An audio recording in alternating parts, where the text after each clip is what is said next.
ಅಲ್ಲಲ್ಲಿ ಕಂಡಂಥ ವೃಕ್ಷಗಳ ಕಡೆಗೆ ಮಹಾರಾಜ ವಿಕ್ರಮನ ಕಣ್ಣು ಹಾಯಿಸಿದ.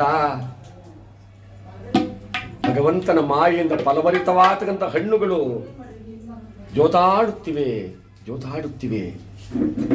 ಮಹದಾನಂದವಾಯಿತು, ಮನಸ್ಸಿಗೆ ಸಂತೋಷವಾಯಿತು. ಬೇಗ ಹಣ್ಣನ್ನಾದರೂ ಕಿತ್ತು ತಿಂದು ಈ ಕುಕ್ಷಿ ಬಾಧೆಯನ್ನು ಪರಿಹಾರ ಮಾಡಿಕೊಳ್ಳೋಣ. ಅನ್ನಚಕ್ಷುತು ಬಾಧಿತಂ. ಕಲಿಯುಗದಲ್ಲಿ ಅನ್ನವೇ ಪ್ರಾಣ, ಅನ್ನವೇ ತ್ರಾಣ, ಅನ್ನವೇ ಮೋಕ್ಷ. ಅನ್ನವಿಲ್ಲದಿದ್ದರೆ ಜೀವ ಬದುಕುವುದಿಲ್ಲ. ಅಲಂಕೃತದಲ್ಲಿ ಅಸ್ಥಿಗತ ಪ್ರಾಣ. ಮೂಳೆಯೆಲ್ಲ ಸಾವುದು ಹೋದ್ರೂ ಪ್ರಾಣ ಹೋಗಿಲ್ಲ. ದ್ವಾಪರದಲ್ಲಿ ರಕ್ತಗತ ಪ್ರಾಣ. ಈ ಕಲಿಯುಗದಲ್ಲಿ ಅನ್ನಗತ ಪ್ರಾಣ. ಯಾವ್ಯಾವ ಯುಗದಲ್ಲಿ ಏನಿದೆ? 4,32,000 ವರ್ಷ ಕಲಿಯುಗ. ಈಗಾಗಲೇ ಒಂದು 5 ವರ್ಷ ಕಳೆದಿರ್ಬೇಕು ನಾವು. ಇನ್ನೂ ಬೇಕಾದಷ್ಟು ಉಳ್ಕೊಂಡದೆ. ಇನ್ನು ಏನೇನಾಗಿ ಆಗ್ಬೇಕಾಗಿದೆಯೋ, ಯಾವುದನ್ನು ಕಣ್ಣಲ್ಲಿ ನೋಡಬೇಕಾಗಿದೆಯೋ, ಇನ್ನು ಅದೆಷ್ಟು ತಾಯಂದಿರ ಆ ಹೊಟ್ಟೆಯಲ್ಲಿ ನಾವು ಹುಟ್ಟಬೇಕಾಗುತ್ತೋ, ಈ ದೇಹದ ಎಲುಬುಗಳು ಅದೆಷ್ಟು ಬೆಟರಾಕಾರವಾಗಿ ಬೀಳಬೇಕಾಗುತ್ತೋ, ಅಷ್ಟರಲ್ಲಿ ನಾವು ಭಗವಂತನನ್ನು ನಾವು ಬೇಡಿಕೊಂಡಿದ್ದೆ. ಆದರೆ ಆ ಭಕ್ತಿಗೆ ಪರವಶನಾದ ಪರಮಾತ್ಮ ಮತ್ತೆ ನಮ್ಮನ್ನು ಈ ಲೋಕಕ್ಕೆ ಕಳಿಸೋದಿಲ್ಲ. ಕಲಿಯುಗ ಒಟ್ಟು 4,32,000 ವರ್ಷ. ಈಗ ಎಷ್ಟು ಕಳೆದಿದೆ? 5,000 ಚಿಲ್ಲರೆ ವರ್ಷ ಕಳೆದಿದೆ. ಎಷ್ಟಿಲ್ಲ, ಅರ್ಧಪಾದೆ ಅಂತ ಹೇಳ್ತಾರೆ. ಇಲ್ಲ, ಕಲಿಯುಗೆ ಅರ್ಧಪಾದೆ, ಜಂಬೂದ್ವೀಪ ಅಂತ ಹೇಳ್ತಾರಲ್ಲ ದೇವಸ್ಥಾನಗಳಲ್ಲಿ. ಕ್ರಿಸ್ತಶಕ ಅಂತ ಲೆಕ್ಕ ಹಾಕ್ಬಿಡಿ. ಕ್ರಿಸ್ತಶಕ ಅಂದ್ರೆ ಕ್ರಿಸ್ತ ಹುಟ್ಟಿದಿಂದ ಹೇಳ್ಕೊಳ್ಳೋದು. ಅಲ್ಲಿಂದ ಹೇಳ್ಕೊಂಡು ಹೋದ್ರು. ಇಂಗ್ಲಿಷ್ ಹೋಗ್ಬಿಟ್ರು. ಈಗ ನವನೀತ ಕೈವಲ್ಯದಲ್ಲಿ ಬರೆದಿರೋದು 5,000 ವರ್ಷಗಳು ಮುಗಿದಿದೆ. 2,16,000 ವರ್ಷಗಳು ಅರ್ಧಪಾದ ಮುಗಿದಿದೆ ಕಲಿಯುಗ. ಇನ್ನೂ 2,16,000 ವರ್ಷ ಇದೆ. ಇನ್ನು 2,16,000 ವರ್ಷ ಕಲಿಯುಗ ಉಳಿದಿರೋದು. 2,16,000 ವರ್ಷ. 2,16,000 ಲಕ್ಷ ಅಂದ್ರೆ ನಾವು ಬಾಯಲ್ಲಿ ಹೇಳಕ್ ಸುಲಭ ಅಷ್ಟೇನೆ. ಆ ಲಕ್ಷ ಅಂದ್ರೆ ಕಳಿಯೋದಕ್ಕೆ ಬರೀ 100 ವರ್ಷ ಕಳಿಯಕ್ಕೆ ಈ ಭಂಗ. 32,000 ವರ್ಷ. 40 ವರ್ಷಕ್ಕೆ BP, 45ಕ್ಕೆ ಶುಗರು, 60ಕ್ಕೆ ಡಮಾರು.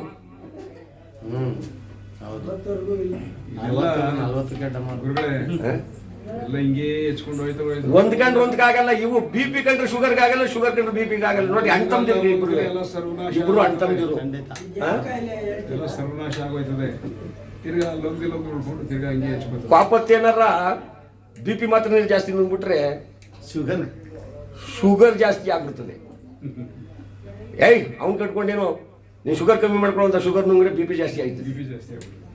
ತಾಳಿ 2 ಸೇರ್ಸ್ ನುಂಗನ ಅಂದ್ರೆ 3 ದಿನ ಕಾಲ ಎಲ್ಲ ಯಾಕೋ ಕೈ ಕಾಲೆಲ್ಲ ಗಮನಿಸ್ಕೊಂಡ್ಬಿಟ್ಟು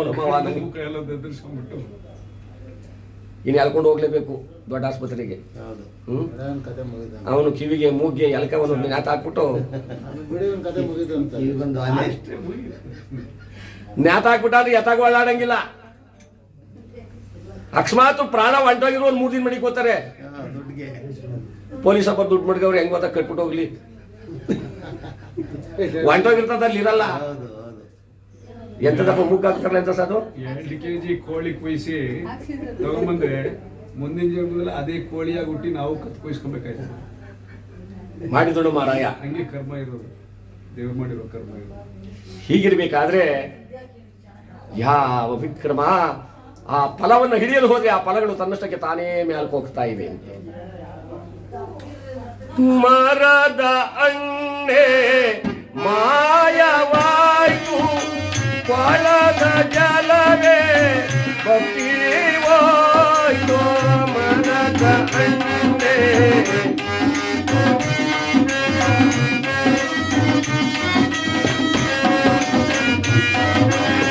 ಮರದ ಅಣ್ಣೆ ಮಾಯವಾಯ್ತು, ಕೊಳದ ಜಲವೇ ಬತ್ತಿವಾಯ್ತು.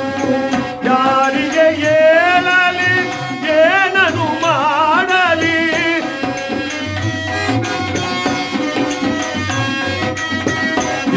ಹಿರಿತಿಯದನು ಕಾ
ಕಾಡು ಮೃಗಗಳೇ ಪ್ರಜೆಗಳಾದೋ. ಏನೋ ಕಷ್ಟ ಸುಖ ದುಃಖ ದುಮ್ಮಾನ ಅನ್ಸಿ ಮಾತಾಡ್ಕೋತಾರೆ, ಏನು ಪುರ್ಸೊತ್ತಾಗಲ್ಲ. ಇನ್ನು ಒತ್ತಾರೆ ಅವರೆಲ್ಲೋ ಇವರೆಲ್ಲೋ. ಅಲ್ಲ, ನಾಳೆ ಮರಿಯಪ್ಪರು ಬಿಡಲ್ವಲ್ಲ ಇವ್ರು ಮನೆ ಬಂದು ಮಾತಾಡಕ್ಕೆ. ಮರಿಯಪ್ಪರು ಅದಕ್ಕೆ ಇವತ್ತೇ ಮಾತಾಡ್ಕೊಂಡು ಚಿಂತ್ಯಾಕೆ ಮಾಡುತ್ತಿ ಚಿನ್ಮಯನಿದ್ದಾನೆ ಅಂತಾರೆ. ಮಾತಾಡ್ರವ ಮಾತಾಡ. ದೇವ್ರ ಪೂಜೆ ಹೆಂಗ್ ಮಾಡುದು? ಯಾಕೆ ಎದ್ದು ಬಂದವ? ಬೇರೆ ಏನು ಇಲ್ಲ ತಗೊಳ್ಳಿ. ಚಿಂತ್ಯಾಕೆ ಮಾಡುತ್ತಿ ಚಿನ್ಮಯನಿದ್ದಾನೆ. ನೀನ್ ಚಿಂತೆ ಮಾಡಬೇಡ, ಅದೇನೇ ಬರ್ಲಿ ಅವ್ನು ನೋಡ್ಕೋತಾನೆ. ದೇವ್ರ ಪೂಜೆ ಬಗ್ಗೆ ಮಾತಾಡ್ತಾರೆ, ಬೇರೆ ಏನು ಇಲ್ಲ ಸರ್. ಹಗಲು ಇರುಳು ಎಲ್ಲ ಅವನು ಕಾಪಾಡ್ತಾನೆ. ಅಂದ ಮೇಲೆ ಯಾವ ವಿಕ್ರಮ ಗಡಗಡ ನಿರಗತ್ತ ದುಃಖದಿಂದ ಇತ್ತ ಬಾ ಎನ್ನುವರಿಲ್ಲ, ಎತ್ತ ಹೋಗುವೆ ಎಂದು ಕೇಳುವವರಿಲ್ಲ. ಈ ಕಡೆ ಬಾನ್ನೋರಿಲ್ಲ, ಯಾಕಡೆ ಹೋಯ್ತಾ ಇದೆಯಪ್ಪ ಅಂತ ಕೂಗೋರು ಗತಿ ಇಲ್ಲ. ಗಂಡಾರಣ್ಯ, ಆ ಅಭಯಾರಣ್ಯದಲ್ಲಿ ಯಾವ ವಿಕ್ರಮ ತನ್ನ ಮೈಯನ್ನೆಲ್ಲ ನೋಡಿಕೊಂಡ. ತೋಳಿನಲ್ಲಿ ತೋಳ ಬಾಪುರಿ, ವಜ್ರ ಕಿರೀಟ, ನಡುವಿನ ಜ್ಞಾನ, ಇವೆಲ್ಲ ಇವೆಯಲ್ಲ. ಕಳ್ಳ ಕಾಕರೇನಾದ್ರು ನೋಡ್ಬಿಟ್ರೆ ನನ್ನ ಮೈ ಮೇಲೆ ಬಿದ್ದು ಪ್ರಾಣ ತೆಗೆದು ಬಿಡ್ತಾರೆ.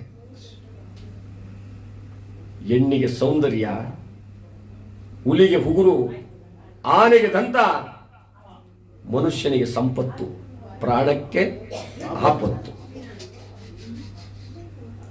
ಇದು ಅತಿಯಾದ ತುಂಬಾ ಕಷ್ಟ.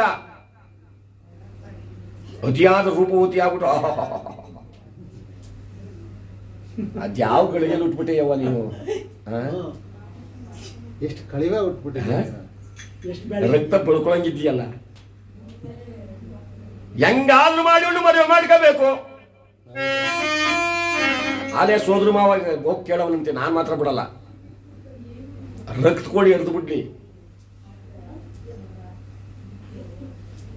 ಮದುವೆ ಮಾಡ್ಕೋಬೇಕು. ಹೆಣ್ಣು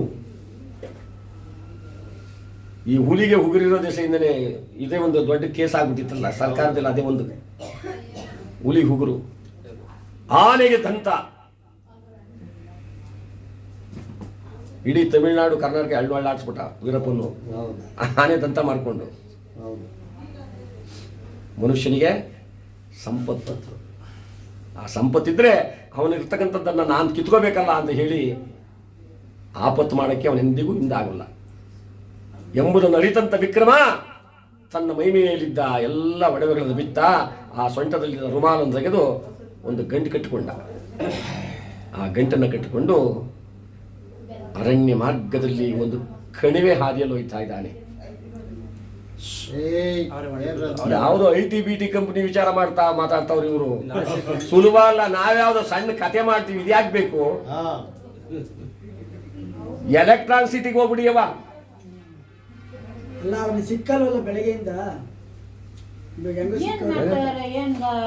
ಬನ್ನಿ, ನೀವು 5 ಜನ ಮುತ್ತೈದೇರು ಭಗವಂತನಿಗೆ ಕೈಕಾಲು ಮುಖ ತೊಳ್ಕೊಂಡು ಇವತ್ತು ತುಪ್ಪದ ದೀಪ ಮಾಡ್ತಿರ್ತಾನೆ. ಅಕ್ಕಯ್ಯ